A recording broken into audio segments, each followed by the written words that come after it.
माणुसकीचे दूत बनूया, शिलाई मशीनचे बटन दाबून निलेश सांबरे यांनाच निवडून देऊया.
निवडून देऊया.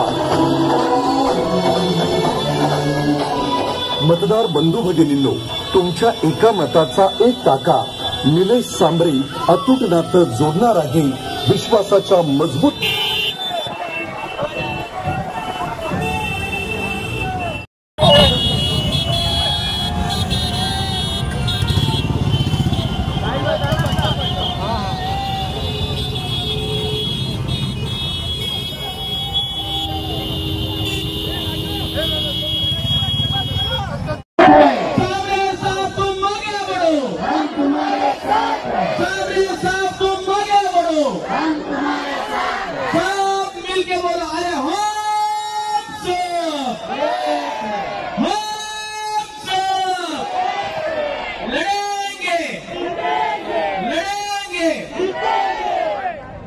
मैं यहाँ पे निवेदन करना चाहूंगा जे एडवोकेट अमनजीत सांबरे सर जो एमआईएम पार्टी से यहाँ पे है, वो और सभा के में उपस्थित हुए. अभी 5 मिनट में प्रकाश जी आंबेडकर साहब आ रहे हैं, जिनके पाठिंबा से मैं इलेक्शन लड़ा रहा हूँ.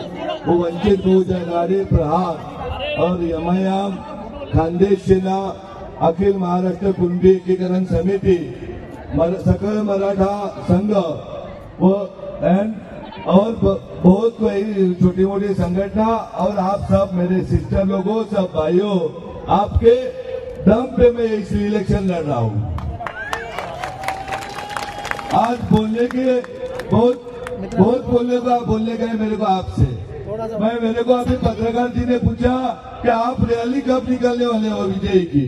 मैं आपको पूरे सब भिवंडी वाले को शब्द देता हूँ, पहला दिन मेरा जिस दिन चुन के आऊंगा इंदिरा गांधी हॉस्पिटल का परिस्थिति सुधारूंगा, दूसरे दिन रुक्मिणी देवी का सुधारूंगा, बदलापुर का सुधारूंगा, उसके बाद में शिक्षा का सुधारूंगा.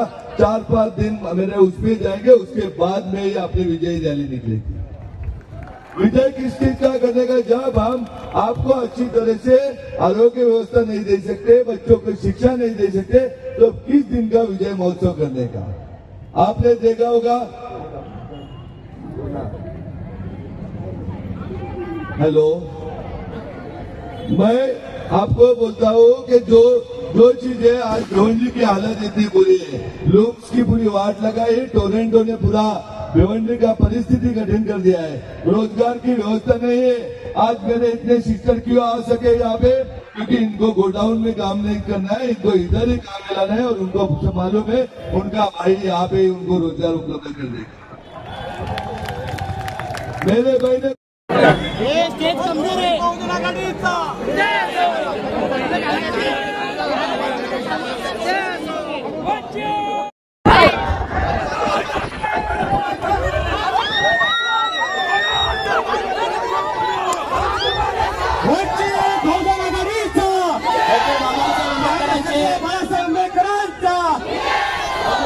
आंबेडकरांचे नातू सध्या बाळासाहेब आंबेडकर वंचित बहुजन आघाडीचे सर्वा संजय बाळासाहेब आंबेडकर यांचं आगमन झालेलं आहे। भिवंडी लोकसभेचे अपक्ष उमेदवार सन्माननीय निलेशजी सांबरे साहेब यांच्या प्रचाराच्या बाळासाहेब उपस्थित आहेत। आपण जोरदार टाळ्यांनी बाळासाहेबांचं स्वागत करूया। सर्वांनी जोरदार टाळ्या वाजवायच्या आहेत।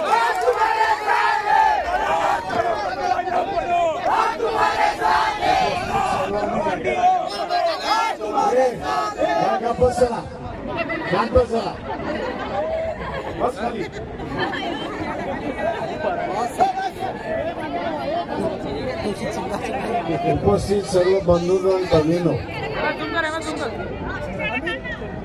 ट्रॅफिक मध्ये असताना 1.5 तास आमचा गेला, त्याच्यामुळे यायला उशीर झाला। मी आपल्या सगळ्यांना या ठिकाणी असताना दिलगिरी व्यक्त करतोय।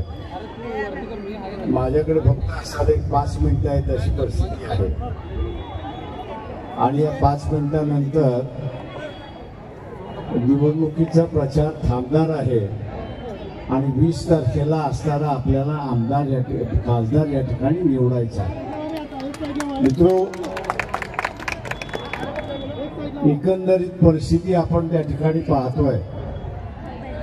काल मुंबईमध्ये असताना 2 तमाशा झाला, एक शिवाजी पार्कला झाला आणि एक DC ग्राउंडवरती झाला। एकमेकांना शिव्या घालण्याच्या पलीकडे दुसरं काहीच मला त्या ठिकाणी सापडलं नाही।